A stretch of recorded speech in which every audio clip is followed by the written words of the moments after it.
Hati-hati, Gubernur, hati-hati, Maluku Utara hati-hati. Hati-hati, jangan main-main. Ya, Anda kenal Partai Dakwah? Ayo, tebak apa Partai Dakwah? Ayo. Yang mengeklaim dirinya paling islami, paling jujur, paling amanah, paling cerdas, dan paling intelektual. Itulah Partai Dakwah. Iya. Aku sebutnya Partai Dakwah loh, nggak sebut apa partainya loh. Itu Partai Dakwah namanya. Partai Dakwah. Iya. Kalau kita bicara Kiai Haji Abdul Ghani Kasubah, ya. Seru ini. Ya. Pokoknya kalau ada yang bagus-bagus, buru-buru klaim gitu ya. Kalau ada yang jelek-jelek, buru-buru ditendang buangin gitu. Nggak mau ngakuin gitu ya. Gila, namanya politisi gila.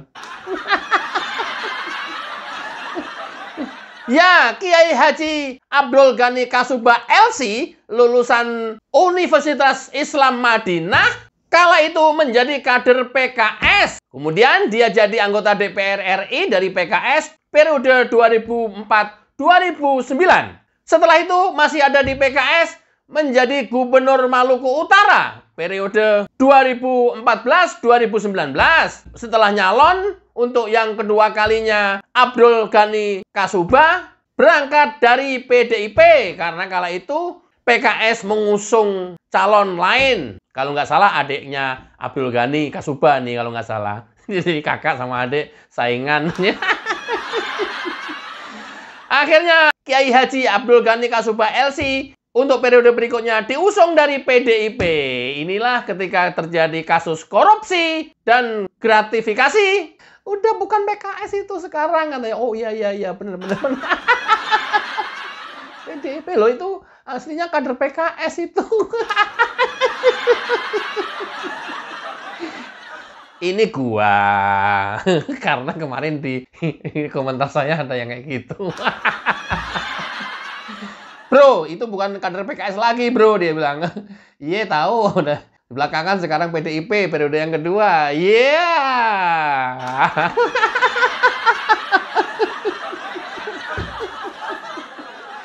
Soalnya ini seru banget beritanya. Di periode kedua ini, Abdul Ghani kesandung kasus korupsi dan gratifikasi hampir mencapai 106 miliar. Dan yang lebih keren lagi, ya suka cewek-cewek cantik dan muda.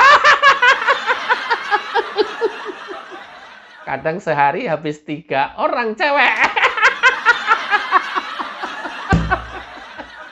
Itulah kenapa buru-buru nggak mau ngakuin. Bukan. Keren kan? Keren. Ini sebenarnya berita udah minggu-minggu yang lalu. Peristiwanya udah 2023. Korupsinya Desember kalau nggak salah ya. Tapi sidangnya udah minggu-minggu yang lalu. Ini gue bikin keren lagi aja.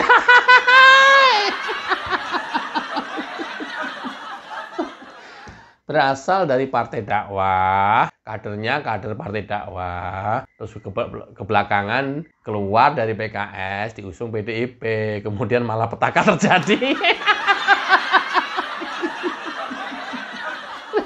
Ya, bagi kita mau PKS, mau PDIP, nggak ada beda. Sama-sama di pilkada besok, ya kita hindari kedua partai ini. Padahal kala itu Jokowi sudah berulang kali Kiai Haji Abdul Ghani LC ini diingatkan oleh Presiden untuk awas, hati-hati. Maluku Utara pertumbuhan ekonominya paling tinggi di dunia, 27%.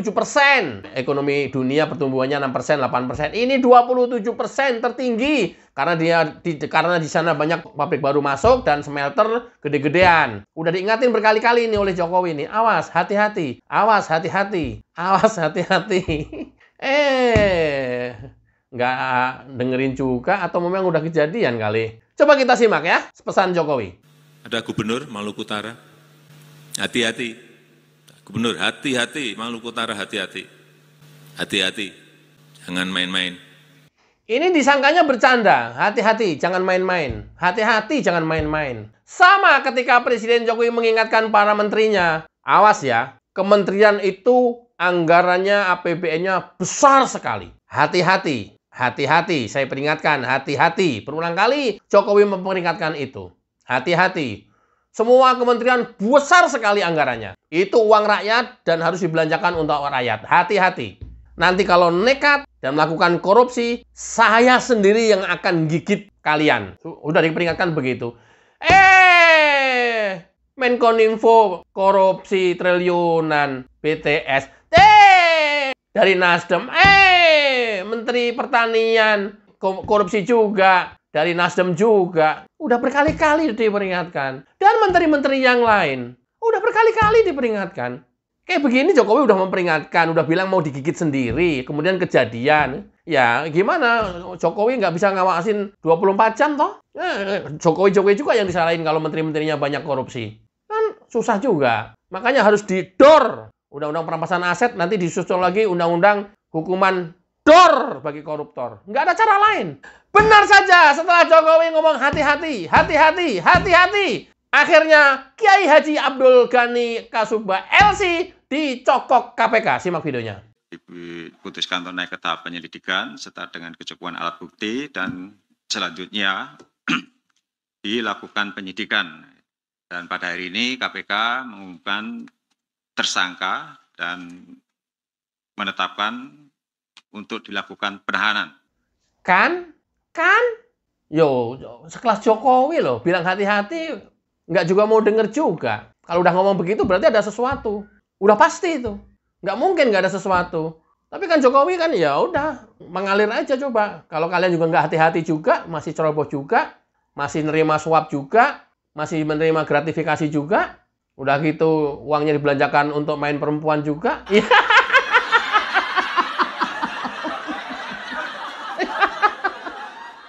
Ya udah, enyak.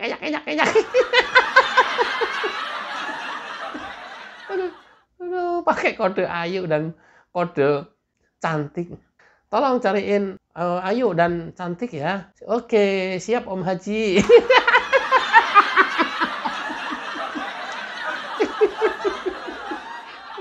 Ya Allah. Jangan di-skip ya. Itu nanti ada di menit berikutnya. Coba kita simak dulu peristiwanya.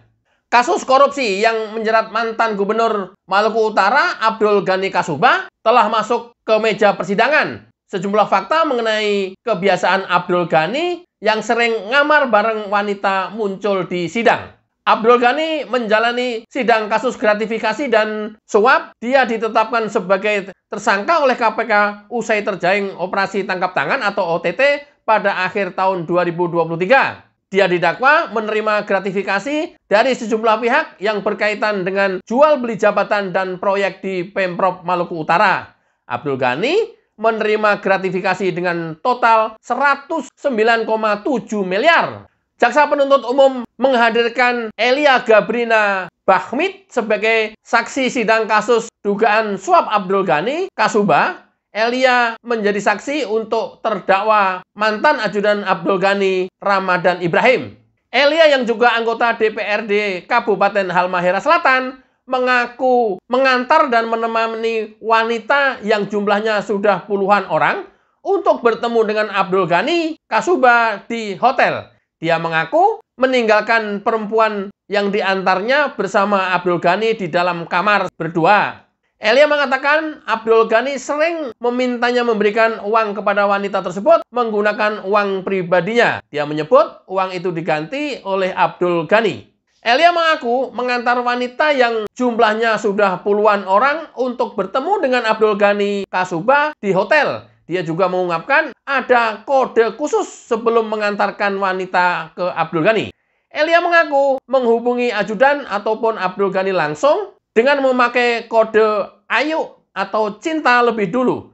Setelah direspon, barulah Elia menuju hotel bersama wanita yang akan dipertemukan dengan Abdul Ghani. Dia mengaku meninggalkan wanita yang diantarnya bersama Abdul Ghani di dalam kamar. Menurutnya, Abdul Ghani kerap menghabiskan waktu berdua dengan wanita yang diantarnya selama 1-2 jam di dalam kamar. Elia mengatakan Abdul Ghani juga memintanya memberikan uang kepada wanita tersebut menggunakan uang pribadinya yang kemudian diganti oleh Abdul Ghani. Nilai uang yang diberikan mulai dari 10 juta sampai 50 juta untuk perempuan yang menemaninya Abdul Ghani di hotel tersebut. Elia mengaku total uang yang dikeluarkan hanya untuk membayar wanita senilai hampir mencapai 3 miliar rupiah. Wow. Ini dulu kader PKS ini, sekarang PDIP.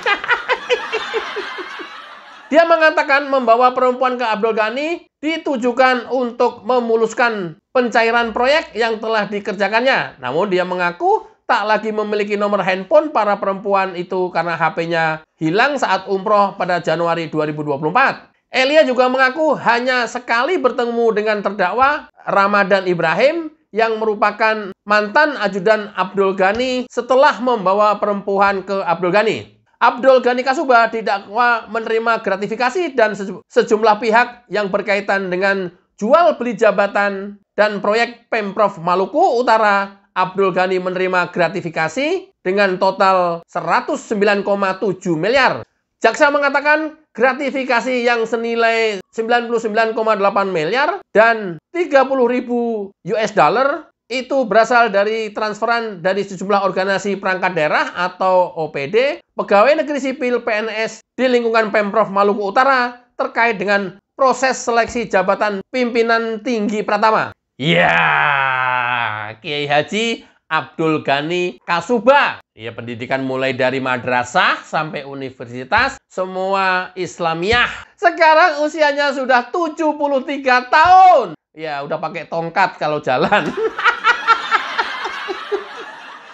Tapi sehari bisa menghabiskan 3 wanita. Menurut pengakuan saksi dalam persidangan.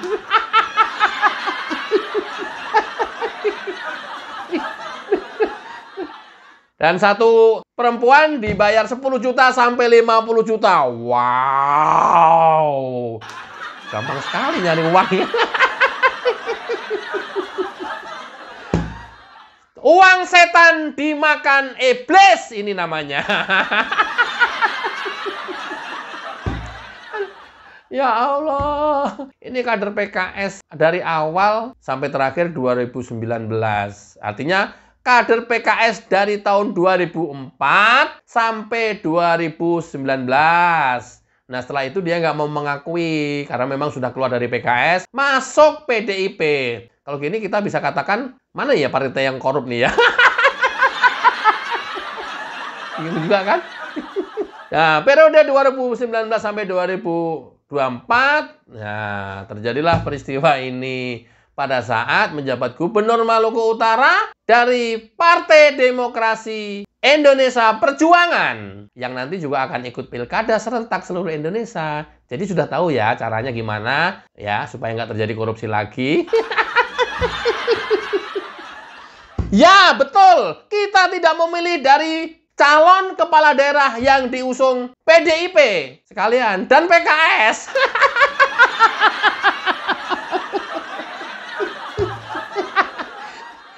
Hati-hati nih, nanti Anies kan diusung sama PKS nih.